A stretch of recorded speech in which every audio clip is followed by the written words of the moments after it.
All right guys, today we're going to check out a bit of a unicorn. This is the 883 Iron in River Rock Gray Denim, and I call it a unicorn because there was a lot of speculation that in 2021 Harley was doing away with the Sportster line completely, and then there was speculation when all we saw was 1200s that there would be no 883. If you remember or you watch my video on the 1200, I thought that may be a possibility as well. But as you can see, we do have another 883. The Sportster does live on for at least one more year.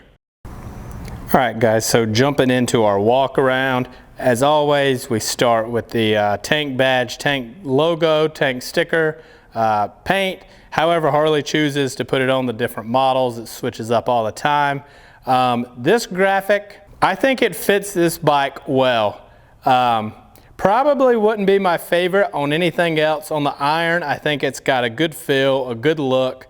I like the contrast in color on the River Rock Gray Denim, so I'm going to say this one's a yes. As we take a look around the Sportster, you'll see not a whole lot of frills, not a whole lot of stuff thrown on there, which makes this a perfect bike for someone just getting into riding, maybe a first bike, maybe you're on a little bit more of a budget. So right around 10 grand gets you on a really nice Harley Davidson that does have all the features you would want, but you're not paying for a lot of extra things that you may not want, may not need, or may not be ready for. So standard on the Sportster line are these adjustable rear shocks, which I really like. They give you a little wrench to adjust these. It's got the little notches there. I don't know if you can see right here in the center, the little notches. And in your owner's manual, it will tell you how to set this up based on your weight, if you're gonna be carrying a passenger or whatnot. And that's worth the time to do, guys. You know, you can add all the power and stuff in the world, but as far as rideability, having your suspension properly set is going to give you a better ride than any of those other things. On the front end, it's nice and clean. You've got the simple single headlight, turn signals mounted to the handlebars. You can see the speedo from the back there. Small little front fender, which fits the feel of this bike perfectly. Moving around to the front, you can see they kept the speedo small and simple, which I think is ideal for this bike. I've seen people relocate these down a little lower, and I do like that look as well. I've also seen people take these mirrors and you flip them around. So the right one goes to the left one goes to the right, and you would have them drop down so that they come out like right here, which is a really good look. So when you turn your key,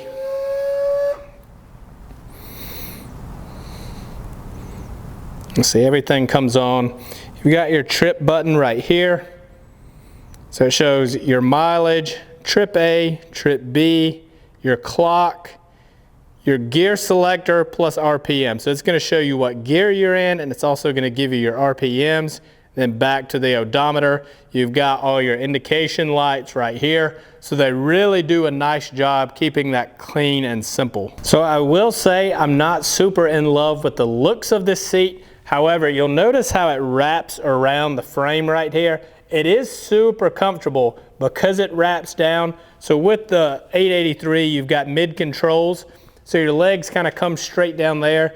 It is a little more comfortable on the inside of your legs, although to me it's a little bulky, doesn't look the greatest, not the most streamlined seat ever. As I pointed out, you do get the mid controls.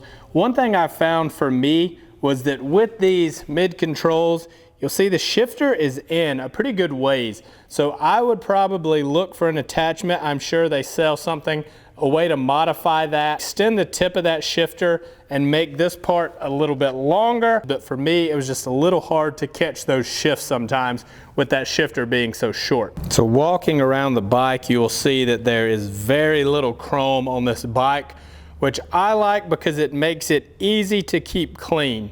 Less time cleaning, more time riding. I think that's what most people who own the 883 Iron would be looking for, and it does give it a tougher look with all the black parts on there.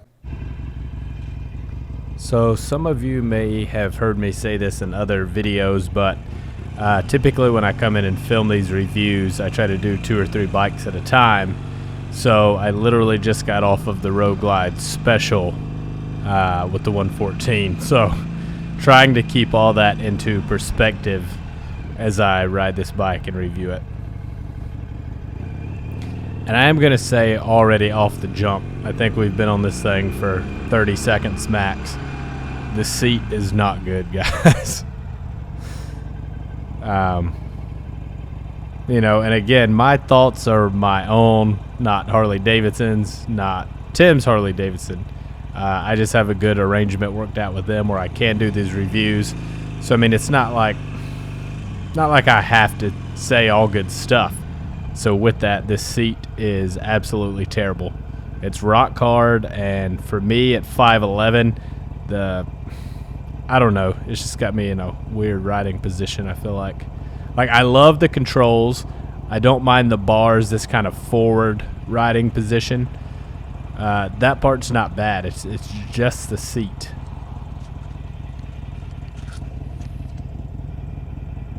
Got to make sure the GoPro's recording. I had one incident, I can't remember if I told you guys or not, but one incident where I did a test ride and it didn't record. So now we check.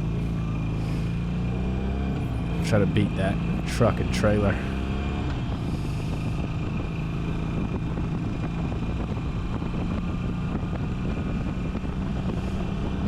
Some mirrors set up.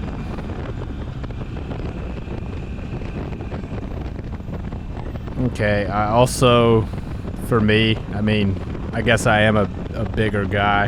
At 5'11", I'm roughly 205 and kind of wide, but these mirrors, I can't see anything but myself, like my shoulders. To look in the mirrors, I kind of have to move my arm, like literally take it off the bar and lean and look. And maybe if I really adjusted them versus just kind of pulling them around, that would be fine, but just what I'm noticing initially without really adjusting them, you know, loosening them up and turning them. That's what I'm getting.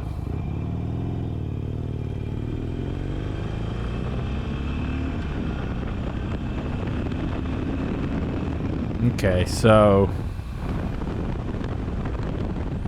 again, I'm keeping into perspective that I just got off of the big Road Glide special with the 114. It takes this thing a minute to kind of get up to the higher speeds. If you'll remember, or if you watched, or if you didn't watch, in the video I did about the new 1200, I said that when customers would come in and they were looking at the 883, I would usually try to kind of sway them into the 1200 just to go ahead and get that bigger engine size, which in all honesty was plenty of power and plenty of speed. This one is not that to me. The 883 is not that. And then I had someone in the comment of that video say that they bought the 883 because it came down to the looks, and I do get that. There are several 1200s that I like. The 72 that's not around anymore. I love the 48. Love the Roadster. They did away with that one in 2020, I think was the last year. And these 883 irons, they do look better to me than the 1200 iron. But man, I would rather just spend a little bit of money and set up my 1200 with some different bars. I mean, clearly, I mean, you can see it's not a slow bike. So if this was your first bike, if this was the first bike you ever had, or you're coming off of, like, let's say a Rebel, one of the small Rebels, or you had the Street 500, or honestly, I feel like it's pretty on par. It's been a long time since I rode one of the Street 750 models, but those were peppy. And the other dealership that I worked at wasn't Timms, but as soon as we got one of those Streets, the 750, I went out in the parking lot playing on it, dumped the clutch, and it will wheelie. I didn't really mean to, but I didn't try not to. I was very surprised at how easy it came up. But yeah, I'm gonna say this thing, if it's your first bike, you'll be great. We'll get on it a little bit and I'll show you, see if you can see what I'm talking about.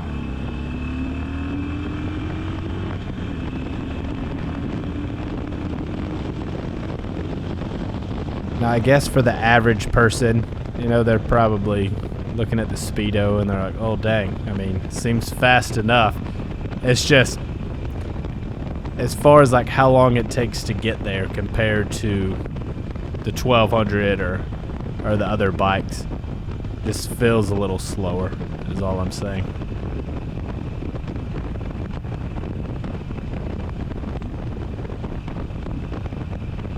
But definitely, if you look at the 883, sit on the bike in the dealership.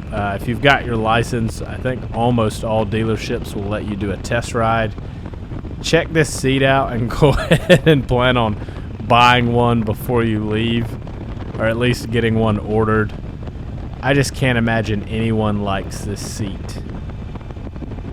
The looks weren't my thing, and it's even worse to sit on. Not to make this whole test ride about this seat. It just feels that bad to me.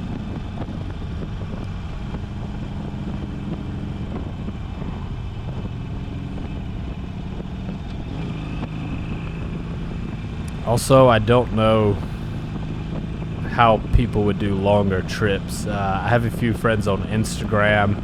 They are all female. I know the Sportster gets a bad rap as being a girl's bike. They just happen to be female, but that ride 883s. And it seems like they put some miles on them. They go like 4-hour rides, like long distance rides. Maybe they're just tougher than me. Maybe I'm just really not a biker. I mean, I'll tell you I'm not. Like, if it's below about 45, really not a fan of riding in that. And if it's super hot, you know, 100-degree day, my bike is not my first choice of transportation.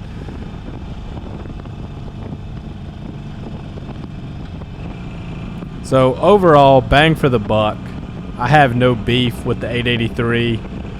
I would just recommend, and like I said, unless it's your first bike, or unless like you're super tight on your budget to make that little jump, you know, in payment or cash, however you're doing your deal, to get the 1200, then I would go ahead and lean that way. But that's about all I've got for this one, guys. Thanks again for watching. Subscribers are growing by the day, which is awesome. Tons of good likes, tons of comments, almost no negative ones. Like every once in a while, just one negative person that's like the dude that reminds the teacher, hey, you forgot to collect the homework. That kind of person, you know what I mean? So thanks for being super cool.